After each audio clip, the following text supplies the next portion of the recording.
Hey, what's up, everybody? This is Dave, and here I am doing a book review on a new book that I just read called The Skull Slime Tentacle Witch War by Rick Claypool. And here is the very, very cool cover. Hopefully, you guys can all see that. This cover is actually absolutely beautiful. Um, this actually drew my attention to the book and made the purchase. Rick was actually one of the vendors at our vendor market that we did in. He was the one that in October, I believe, he is when I bought this. Um, but yeah, so he is a local author out of Providence. I think he's originally from Pittsburgh, if I remember reading that correctly. Uh, and he wrote this absolutely crazy, insane novel, which I'm about to discuss with you all. So, The Skull Slime Tentacle Witch War is a decent size read. It's about 300 pages, but for those like you who are easily don't like feel like a large read is daunting or you get intimidated by it. The one thing that I can say about it is it's a much easier read than it looks like because the print's a little larger and it's pretty spaced out. Um, and a lot of it's like dialogue looking formatting. So it's like a lot of like one sentence, then one sentence versus like these really dense paragraphs. So basically, I'm saying it's not a super challenging read in the respect of like how long it is or anything like that. So for me, that was a nice relief because when I first saw it, I was like, wow, that's a hefty book.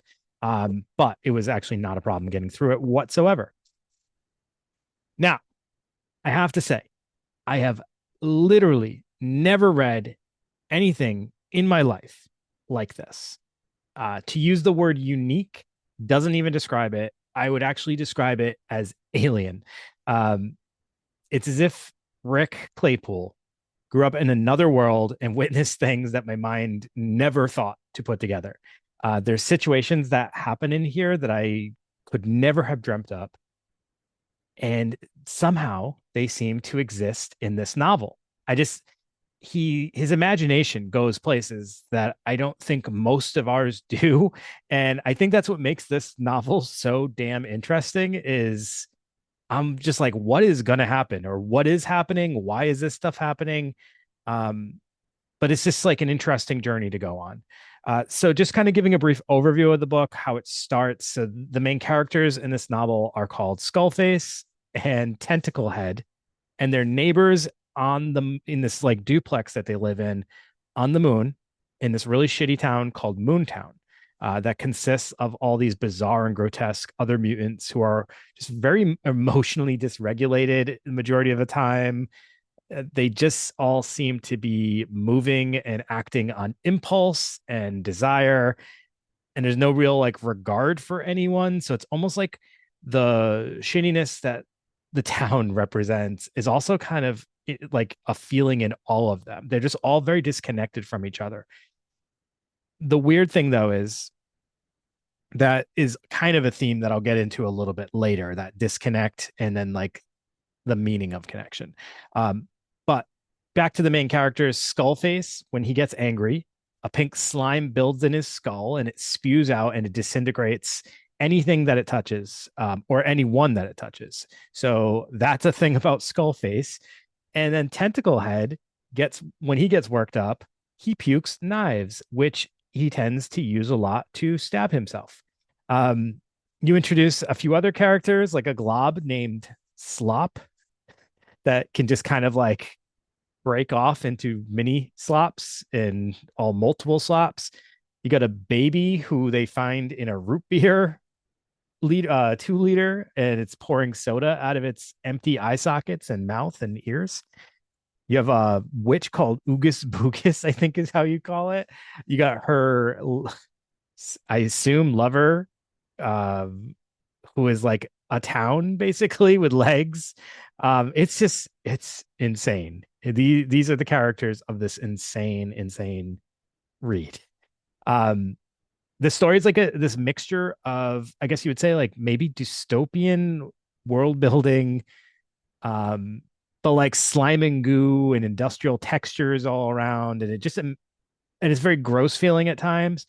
But the thing that I was like really kind of struck by was it somehow is it like manages to elicit like a variety of feelings while I'm reading it. So it goes at times from like laughter to contemplation, and it's like gross out, then it gets into sad a little bit, and it's like just this amazing feat of crafting like strange but like thought-provoking feelings.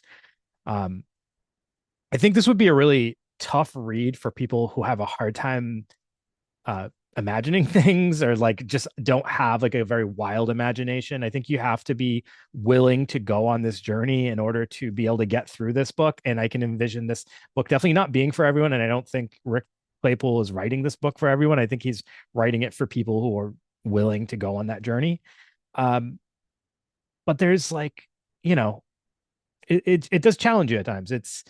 There's this world where people are puking knives and other people can be like easily disposed of. It's not a big deal for someone to be eaten.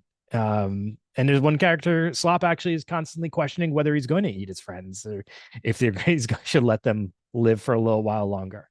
Um, but mixed in all that craziness, there's this theme of connection. And in a world where like nobody really seems to care about each other, it feels like Rick Claypool's kind of pointing out that we all really are driven towards that desire to have connection. And the characters who are the shittiest seem to be the ones who have been disconnected for so long. Um, it's interesting because there's this dynamic that happens in the middle of the book, and they all find out that there's like this laboratory or hospital. I'm sorry, there's a hospital that kind of exists in the foreground of the landscape as they drive by, and there's the negative emotions that are attached to it. And then one of our characters, Skullface, we get this recollection of his past and all this testing that was done in this hospital, which is, you know, obviously something that he's been trying to block out. But the thing that actually affected him the most that happened there was he made a connection with another person who was also being tested on. And he didn't start off always having like the ability to make slime and melt people, but that's something that happened with all the testing. And his roommate in the testing lab, he made a bond with. And that bond was there beyond like anything gender related or you know, it wasn't like a romantic connection. It was just a strong connection between two people that went far beyond like gender norms and identity, is just two people feeling like strongly about each other and being there for each other. And then, you know, it's a really heartbreaking scene which you would not expect from a book like this. And then there's some other like really like enlightening quotes that happen here and there, or these like moving moments. But one that really stuck out to me is everything is new and nothing can possibly go wrong. It's said by Tentacle Head at one point in time, right before he engages in a behavior that he's been doing his whole life. And I thought that comment, that quote, followed by the behavior was like, it's true. Like, no matter what we do or how our settings change, we sometimes always go back to those behaviors that like kind of, you know, elicit those feelings that we have always struggled with. So it really made me think, and like, what is it trying to say? That's kind of like what I left it with. uh some feedback about the book that I read that I also kind of can see some validity to is, you know, I do think that for some people, this novel I read was a little bit too long for their liking.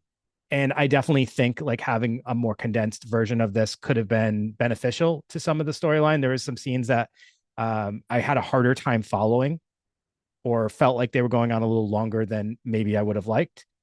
But with that being said, this book is a true artistic expression, and it feels very unabridged, unfiltered, and uncensored, and it feels like it's Rick Claypool's vision.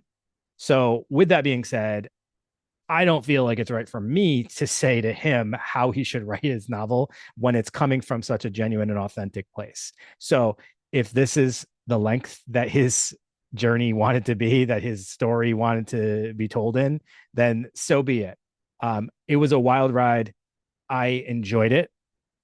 Like I said, I cannot say that this will be for everyone. This is, you know, I think my summary of this book who will kind of tell you if this is something that you would even be interested in reading. I will say, though, if it even strikes a little bit of curiosity, give it a try. If you feel like, some of the themes in here are things that you might want to read about, give it a shot. If you just want to read the craziest thing you have ever read in your life, give it a shot. So, with that being said, The Skull, Slime, Tentacle, Witch War by Rick Claypool. I'm recommending it. Give it a shot. I want to thank Rick Claypool for signing my copy. I now have a signed copy of this, and also just very cool imagery. There's a few pages in here that are also like illustrated with some bizarre illustrations and things like that. Just kind of make for the experience. It actually, that's a great word to use. This book feels like an experience. So check it out. Let us know what you think, and we will see you again for another book review. Thank you.